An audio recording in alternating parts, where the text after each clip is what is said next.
Qu'est-ce que les gens ne savent pas sur moi et qui les surprendrait?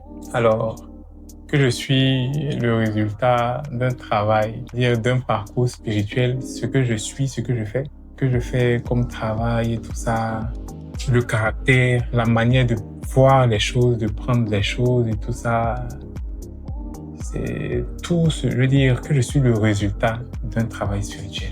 Alors, la critique la plus dure, elle a commencé déjà lorsque j'ai décidé de choisir l'art par rapport au droit. Elle venait de mon grand frère.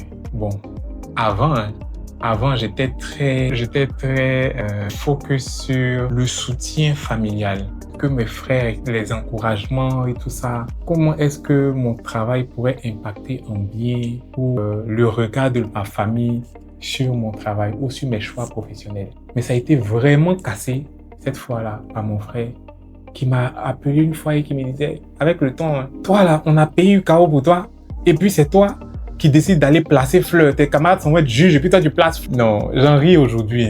Mais honnêtement, à cette époque-là, ça m'a vraiment cassé.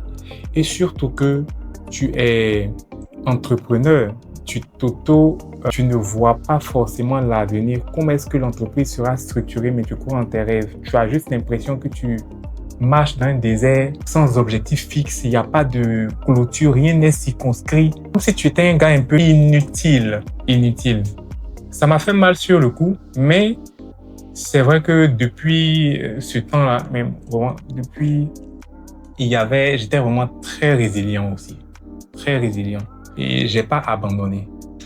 Je me suis plongé, mais vraiment, dans mes rêves, dans ce que j'aimais. Par la grâce de Dieu, ce qui m'a vraiment donné de la force, non seulement c'est Dieu, mais aussi ce que je voyais, ce que je ressentais, que personne ne pouvait percevoir, que moi seul pouvais voir. Unique Dress n'existait pas. Oh, je serais certainement architecte d'intérieur, mais en tout cas, je ne serais pas juriste. Je ne serais pas juriste. Bon, c'est vrai que je suis déjà juriste de formation, mais je ne serais pas en train d'exercer, je ne pense pas. Je serais du domaine de l'art artistique en tout cas. Jeune planeur, décorateur, architecte d'intérieur, mais un domaine qui fait appel au voyage de l'esprit. Qu'est-ce que je veux dire aux gens qui vont regarder cette interview? Ou je dirais qu'est-ce que je veux qu'ils ressentent depuis Dakar, que la mode est universelle. La mode est universelle. C'est avant tout un style personnel imposé par une sommité du domaine de la mode qui devient mode. Donc, que tu sois africain, que tu sois latino, tu peux imposer ta mode partout dans le monde. Il faut juste avoir de la foi, de la résilience et beaucoup de créativité.